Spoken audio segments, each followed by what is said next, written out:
श्री स्वामी समर्थ मित्रांनो, व्हिडिओच्या दुसऱ्या भागामध्ये मी तुम्हाला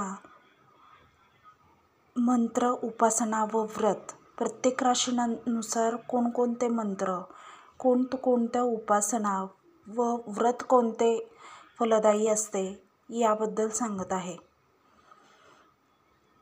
त्यामधलीच पुढची रास आहे सिंह रास.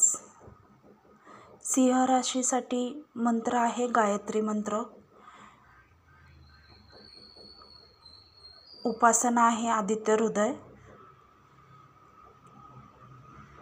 आणि व्रत आहे अग्निहोत्र करू शकतात, सूर्यदर्शन घेऊ शकतात. रविवारचे व्रत ही खूप उत्तम असते यांच्यासाठी. गायत्री मंत्र तर आपणा सर्वांस माहितीच आहे.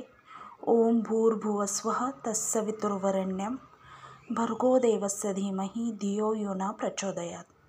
हा मंत्र आणि सूर्याचंच आदित्य हृदय म्हणून स्तोत्र आहे, ते तुम्ही म्हणू शकता. पुढची रास आहे कन्या रास. कन्या राशीसाठी ओम ह्रीं नमः हा मंत्र आहे. हा एक बीज मंत्र आहे. त्यासोबत तुम्ही श्रीसूक्त म्हणू शकता आणि प्रत्येक बुधवारी मारुतीचे दर्शन घेऊ शकता. मारुतीचे कुठलेही स्तोत्रस्तवन म्हणू शकता.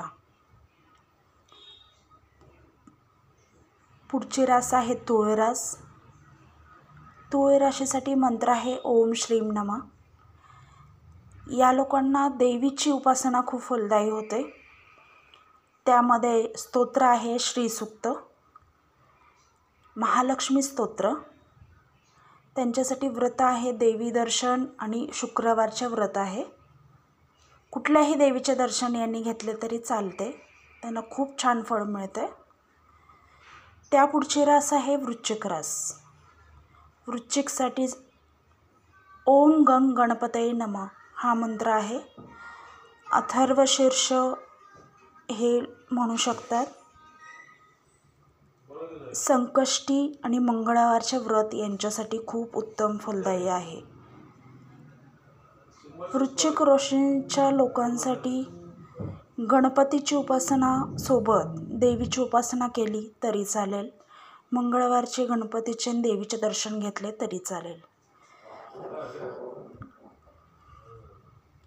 आपण या ज्या राशींच्या आपण असाल त्या राशीची उपासना करून आपले भाग्योदय करून घ्यावा. आपल्याला आयुष्यात कधीही कुठली गोष्ट कमी पडणार नाही. सुख शांती समाधानासहित आयु आरोग्य ऐश्वर्य लाभेल. श्री स्वामी समर्थ.